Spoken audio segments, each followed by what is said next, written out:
Hi, welcome to 1500ESPN.com. I'm Derek Wetmore at Hammond Stadium here in Fort Myers, Florida, reporting from Spring Training Day 2. Slower news day today than it was yesterday as far as the injury front's concerned. Pedro Florimon, who had his inflamed appendix removed yesterday, was discharged from the hospital today, according to Assistant General Manager Rob Antony. They're going to take it easy with him. He's going to show up kind of when he wants to. It's in the next couple of days. Likely they expect him to stumble into camp, and they'll give him about 2 weeks off total from baseball activities before he starts easing back into it. Now, there's concern among some that he'd be ready then for opening day shortstop, but manager Ron Gardenhire says he's not worried about that. Antony says they'll monitor it, but expect Florimon to be the Twins' opening day shortstop, provided he returns healthy. In other news, we talked to Joe Mauer today, kind of for the first official meet and greet of spring training. This, of course, his first spring training, not wearing catcher's gear. He'll be working with the infielders, so technically he didn't need to report yet. Position players will report Friday, and the first full squad workout will be Saturday. But Mauer is here.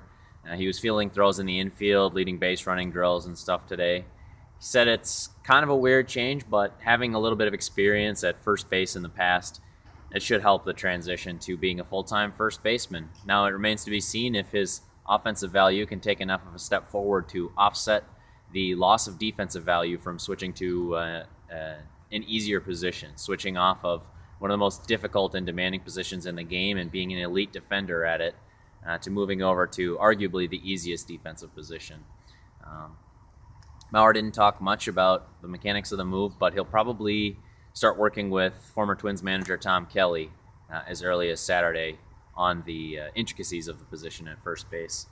In other news, Eddie Cortado was here as a special assistant today. Got a lot of laughs. He was working on some PFP, pitcher's fielding practice, and apparently took a spill, and Gardenhire said they all kind of ribbed him a little bit. He was the butt end of just about every joke, it seemed like, for one session.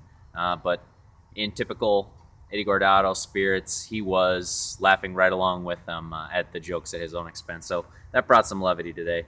Also saw Rod Carew and Kent Herbeck, as well as Tony Oliva, who's been working with the hitters. Also got to sit down with pitching prospect Alex Meyer for about a 15-minute interview. That'll go on my Sports Over Beers podcast that I'm putting together tonight. He was good. He talked about kind of this wave of Twins prospects that's coming up and what it means for the future. We got into all sorts of things. He also talked about his substitute teaching in the off-season, just kind of little off the cuff. If you listen to other Sports Over Beers podcasts, you'll know we sit down trying to talk about sports, and we don't always end up talking about sports. Also grabbed Trevor May for that. We talked for 12 to 15 minutes about his budding music career and his status as a Twins prospect. He also talked about dodging a whole bunch of trades. He had been linked to a lot of trades while he was in the Phillies organization before the Phillies finally pulled the trigger at the Twins. Some interesting interviews. I'd recommend you checking that out at 1500ESPN.com. We have a show page now for Sports Over Beers. You'll find that on the front page. The final and perhaps most exciting news for Twins fans, there was a Byron Buxton sighting today. Miguel Sano was here yesterday. I saw Byron Buxton for the first time today.